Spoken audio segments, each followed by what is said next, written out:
Hello students, please subscribe the channel, drop a like, share and comment. This is exercise number 19 of the Progressive Monthly Magazine, January 2023 on the speed of 90 words per minute. Start. Sir, there are 3 items which are covered by this bill. I support the 3 items because this bill symbolizes and represents a new national development of having a consensus on certain basic questions. It is also a happy augury that the approach is not a negative approach, and it is not being said that the preamble of the Constitution, insofar it has been changed by the 42nd Amendment in respect of its secular or socialist character, shall go. It is not said that the list of fundamental duties shall go. It is not said that the directive principles which were amended to provide for workers' representation or for legal aid or for conservation of natural resources will go. That is a healthy development. So far as the Congress party is concerned, it has approached the question with an open mind. Regarding the government proposal with regard to internal security, the Congress party has made it clear, as a result of experience, that it is opposed to internal disturbances as such, and it is against the retention of a clause as to internal disturbances in the event of the armed rebellion.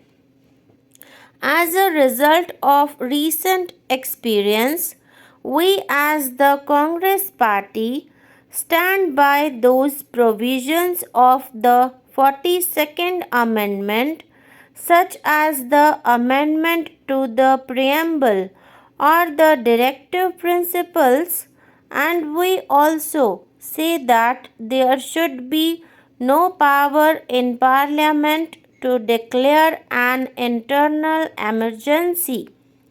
But I would like the Law Minister to consider this question not merely from the point of view of the 42nd Amendment, but from the point of view that the Constitution should become a dynamic instrument of socio-economic change to deal with the basic questions that are before the nation. Why did we think of the constitutional amendments? Why did the first constitutional amendment come? Why did Pandit Ji come to Parliament with the first constitutional amendment? It was because our legislation for the abolition of zamindari was struck down.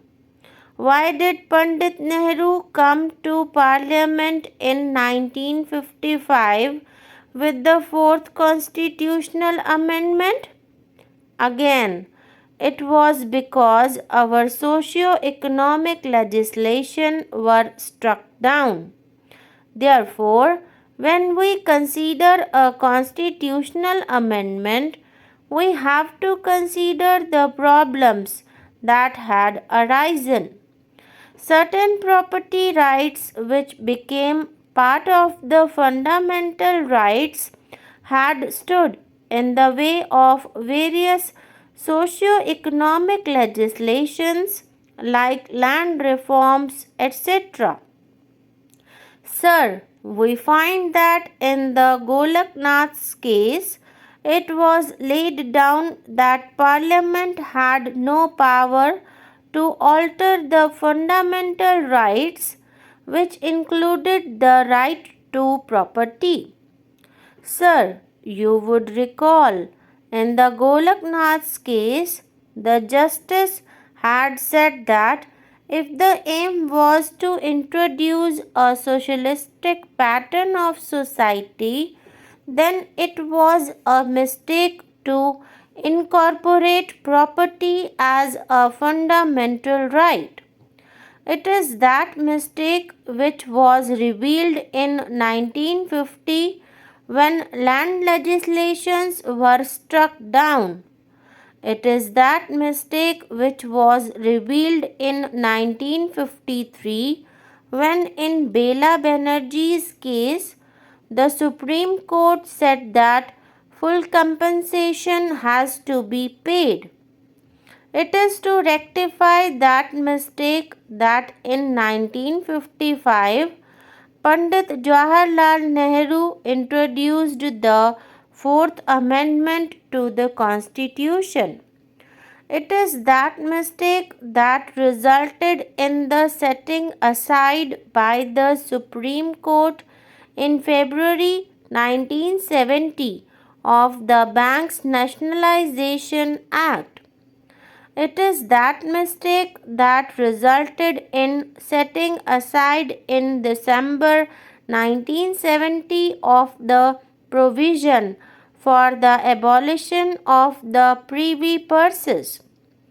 Today, sir, when we discuss this question, we have to discuss the basic question of the conflict that arose as a result of Golaknath's case, by which the property right became supreme and by which the power of Parliament to amend was nullified.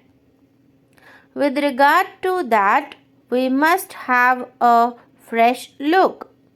The Supreme Court, in that important case, tried to take a second look and overruled the Golaknath's case, and that there is a concept of the basic structure of the Constitution.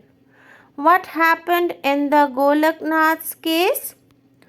Parliament's right to amend the Constitution, the fundamental right, was taken away. In that important case, a doctrine of basic structure was introduced. But the doctrine of basic structure, as now developed by the Supreme Court, is undefined and it is unchannelized. The question has now come before the Parliament to finally decide on these basic questions. First, we have to decide what is this basic structure. There has been two urges before the Parliament. One is the socialistic urge to fight against inequality and to introduce socio-economic legislation.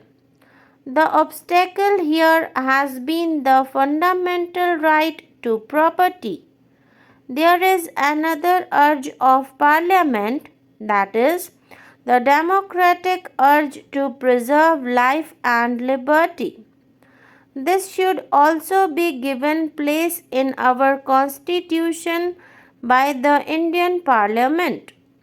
The property right which stood in the way of bank nationalization, stood in the way of abolition of the privy purses, and also stood in the way of abolition of the zamindari system that has to go in totality.